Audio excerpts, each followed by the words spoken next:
बेचारी टूनी चिड़िया की अभी नई नई शादी हुई थी।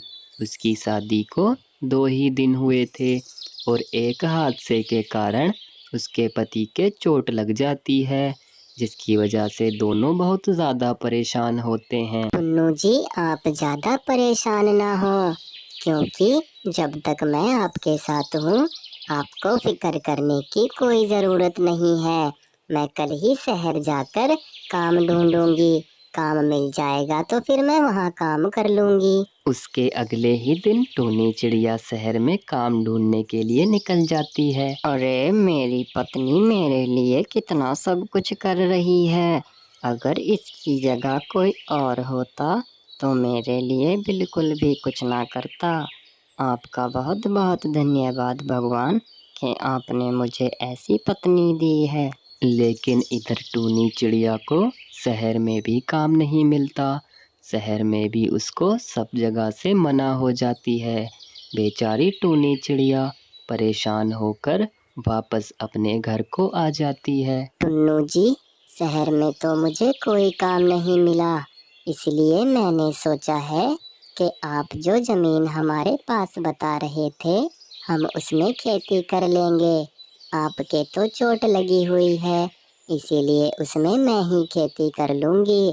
फिर आपकी चोट ठीक हो जाएगी, फिर आप उस खेती को संभाल लेना। अगले दिन सुबह को टूनी चिड़िया खेत पर पहुंचकर खेत की खुदाई चालू कर देती है। मैं सोच रही हूँ क्यों ना इस खेत में मैं प्याज की खेती कर लूँ। प्याज इस मौसम में बहुत अच्छी बिक रही हैं। आज मैं इस खेत की खुदाई खत्म कर दूंगी, कल को आकर इसमें प्याज लगा दूंगी। टूनी चिड़िया अपना खेत जोत रही थी, तभी दूर खड़ा एक कालू कौवा उसको देखकर हंसने लगता है। ये तो मैंने पहली बार देखा है कि कोई नई नवेली दुल्हन खेत में खेती करने आई है।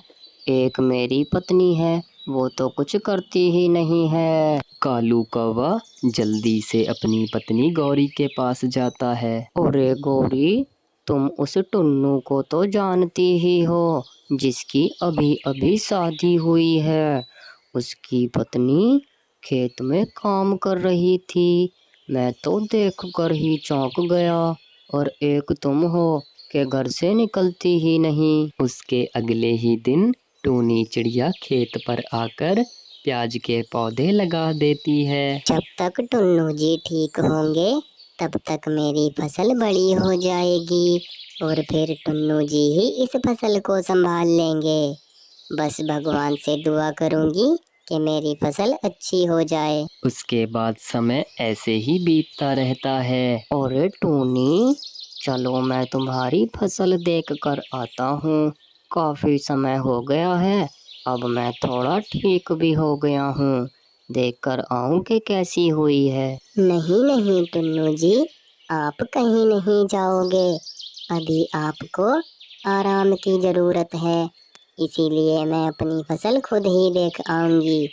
आज मुझे कुछ काम है, इसलिए मैं कल जाऊंगी फसल देखने। इधर बेचारी टूनी चिड़िया की फसल बहुत ही खूबसूरत हुई थी, लेकिन उस पर कालू कौवे की नज़र पड़ जाती है। अरे यार, फसल तो हम भी उगाते हैं, लेकिन आज तक हमारी फसल ऐसी नहीं हुई जैसी कि इस 2 दिन की बहू ने कर दी है। इसको मुझे कुछ करना होगा, नहीं तो ये बाजार में सबसे ज्यादा सब्जी बेच लेगी। अगले दिन टूनी चिड़िया अपने खेत पर आकर देखती है तो वो हैरान हो जाती है। अरे, ये मेरी फसल सूखी सूखी कैसे हो रही है?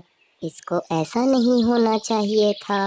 मैंने तो बहुत मेहनत करी थी अपनी फसल में, इसको तो बहुत अच्छा होना चाहिए था।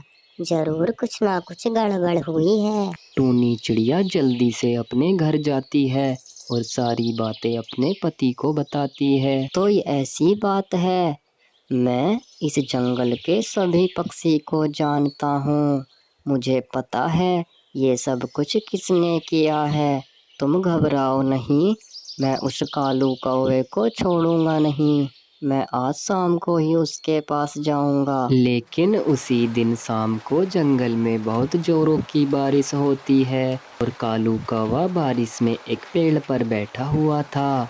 उसकी वजह से उस कालू कौवे के ऊपर बिजली गिर जाती है और उसकी मौत हो जाती है। उसको उसके किए की सज़ा मिल गई थी। अगले दिन टुन्नू उसके पास आता है तो वो देखकर हैरान हो जाता है। अच्छा, तो रात जो बारिश हुई है उसमें इसके ऊपर बिजली गिर गई। अच्छा हुआ इसको इसके किए की सजा मिल गई, वरना मैं इसको छोड़ता नहीं। टुन्नू चिड़ा जल्दी से अपने घर आता है और सारी बातें अपनी पत्नी को बताता है। टूनी, मैं कालू के पास गया था और उसके ऊपर रात बिजली गिर गई है, जिससे कि उसकी मौत हो गई। ये तो बहुत अच्छा हुआ टुन्नू जी, उस कालू को उसके किए की सजा मिल गई।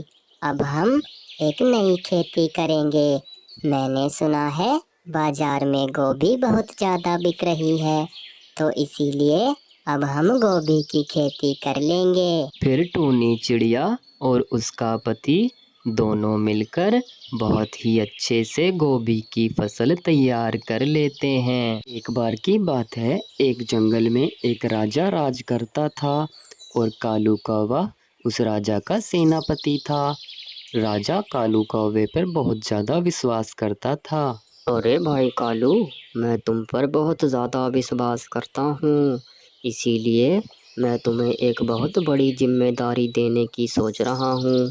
बस कुछ दिन और रुक जाओ, फिर मैं तुम्हें वो जिम्मेदारी सौंप दूंगा। इतनी बात सुनकर कालू कौवा महल से अपने घर को आ जाता है। कालू कौवा बहुत ज़्यादा खुश था क्योंकि महाराज उस पर बहुत ज़्यादा विश्वास करते थे। अब तो मुझे किसी बात की चिंता नहीं है, महाराज मुझे कुछ नहीं कहेंगे। अब तो मैं कुछ भी कर सकता हूँ। एक दिन दूसरे महल से महाराज के महल में बहुत सारा सोना आता है और उस सोने की जिम्मेदारी महाराज कालू कौवे को दे देते हैं। महाराज, आप बिल्कुल भी चिंता ना करें, आपका सोना सलामत रहेगा। इसमें से एक भी असर भी गायब नहीं होगी, ये मैं आपसे वादा करता हूँ। उसके बाद कालू कौवा सोने की रखवाली करने पहुंच जाता है, लेकिन सोना बहुत ज़्यादा था और सोना चमक भी रहा था। इतना सारा सोना देखकर कालू के मन में लालच आ जाता है। महाराज तो मुझ पर विश्वास करते हैं, इसलिए महाराज को तो बिल्कुल भी शक नहीं होगा कि सोना मैंने ही चुराया है। जल्दी से इसमें से कुछ सोना लेकर यहाँ से चला जाता हूँ। उसके बाद कालू कौवा सोना चोरी करके वहाँ से आ जाता है। वो बहुत ही खुश हो रहा था। अरे वाह, अब मैं भी अमीर हो गया हूँ, मेरे पास भी बहुत सारा सोना है। महाराज को पता भी नहीं चलेगा कि ये सोना किसने चुराया है। लेकिन जिस पेड़ पर कालू बैठा था उसी पेड़ के नीचे टूनी चिड़िया भी बैठी हुई थी। वो उसकी सारी बातें सुन लेती है। अच्छा, तो ये कालू कौवा महाराज के महल से सोना चुरा कर लाया है।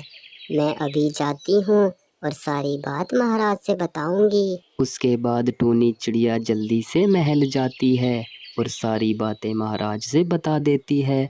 महाराज तो हैरान हो जाते हैं इस बात को सुनकर। अच्छा ये बात है, हमें नहीं पता था कि वो कालू कौवा ऐसा निकलेगा। हमने उस कालू कौवे पर बहुत विश्वास किया है, हम अभी उसको बुलाते हैं, तुम यहीं रुको जरा। उसके बाद कालू कौवे को महल में बुलाया जाता है। क्यों भाई कालू, तुम्हारी हिम्मत कैसे हुई हमारे महल से सोना चुराने की?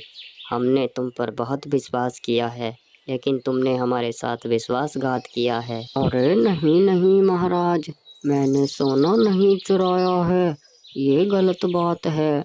ये तो मुझ पे इल्जाम लगाया जा रहा है।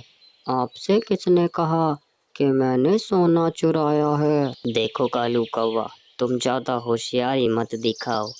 ये टूनी चिड़िया यहीं पर है अभी, इसी ने तुमको देखा है, तुम्हारी सारी बातें सुनी हैं। तुमने ही सोना चुराया है, तुमने हमारे साथ विश्वासघात किया है।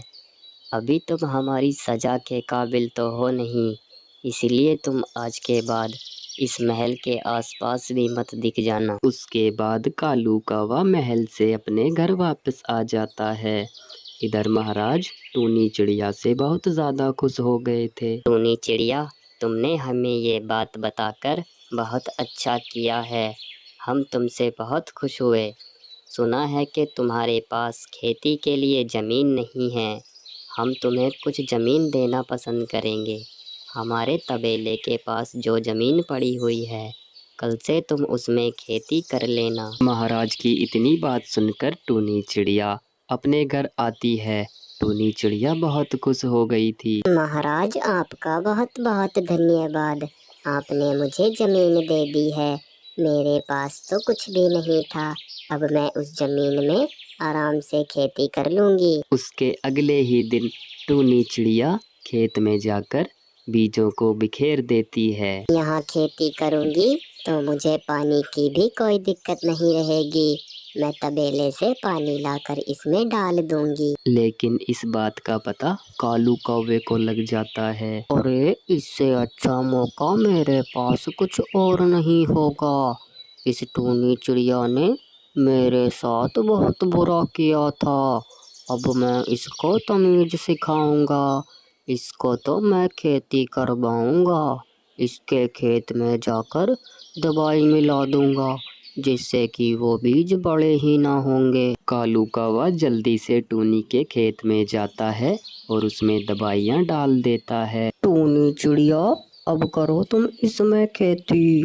अब मैं कराऊंगा तुमको खेती इसमें। कुछ दिनों बाद टूनी चिड़िया अपने खेत पर अपनी फसल देखने आती है। अरे, ये क्या हुआ?